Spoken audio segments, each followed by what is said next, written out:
this person is objectifying this woman. Well, what does this mean to you? What does this represent to you? It's not okay if that's the only reason that you want to connect with her. I'm Dr. Jessica Eastman, and this is an open Q&A. And everyone who's present to please join us by turning on your videos. So this question says, this is kind of an interesting big one. When I have sexual encounters, it can lead to fantasizing and I haven't done this with the most recent partners I've had, but when I met a virgin girl, I fantasized a lot before, during, and after. It made me way more excited than any other girl. She was my type looks-wise. I thought my great special interest in her would die down after I had sex with her, but it continues. How can I know if something like this is compulsive? Where should I draw the line?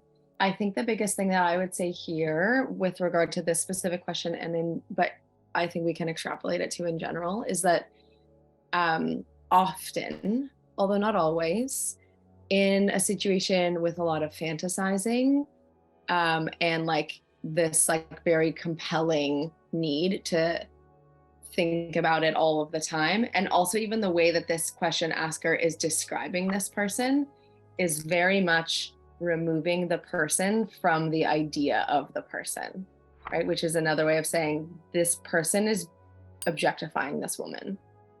And I don't think they are intentionally doing it to harm her or to be disrespectful to her. But if you are describing someone exclusively based on their sex history or one finite characteristic of them or their personality, and you're reducing them to that trait, that's objectification. And so if you are really excited about this new girl that you met because she's got an Australian accent, you're objectifying her for the accent, right? You're not getting to know her. You're not deciding if you're interested in her based on all of those things that the question asker listed at the end, like chemistry, appearance, personality, experiences, similarities, right? If you are just stoked on her because she's blonde or because she's got a cool accent or because she has a limited history, right? Like that is not a genuine, it's okay for you to have that be a factor in why you think she's attractive.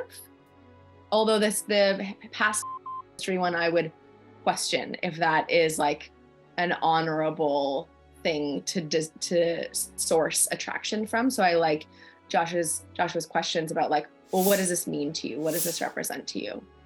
But if it's an unchangeable facet of who she is, this is what she looks like.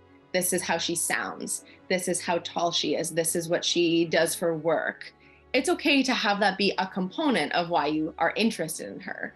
It's not okay if that's the only reason that you want to connect with her, because then it becomes less about you connecting with another human being and more about you playing out a fantasy, right? And fantasy in your mind may or may not be okay or comfortable with you, depending on where that falls on your own personal assessment of if this is an undesirable behavior or not. But playing it out in real time with a real person is not a respectful way of conducting yourself unless the person is entirely aware of the fantasy that you're running in your mind and is consenting to act out in it, right? Which is like more done in context between consenting adults in a relationship. It's totally normal for us to make a first impression based on how someone looks. That's a normal human trait and characteristic. And that's like, it's evolutionarily advantageous, right? We are quickly scanning our environment to decide like who's safe, who's not safe, who's a member of our tribe, who's not, what have you.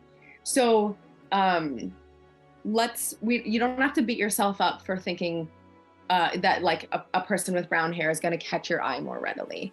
That's not objectification. If you see a person with brown hair and she catches your eye and then you go and talk to her and then you're like, oh, she's interesting, I want to get to know her better. That's not objectifying her. That's wanting to get to know her better. If you are treating her as a person versus treating her as a doll that has a trait that you appreciate, that's how you can feel okay about if you're doing it in a respectful way. And then I think the other factor here is that like, is it compulsive or not? There's some objective ways for us to answer that question that are going to be true perhaps for most folks, but there's a lot of components of this that are going to be really individual to you. Like, how are you thinking about her in your mind? How are you thinking about your interactions with her are they in a way that is in alignment with the person that you want to be, or are they in alignment with how your addict would have you be behaving? Does that make sense?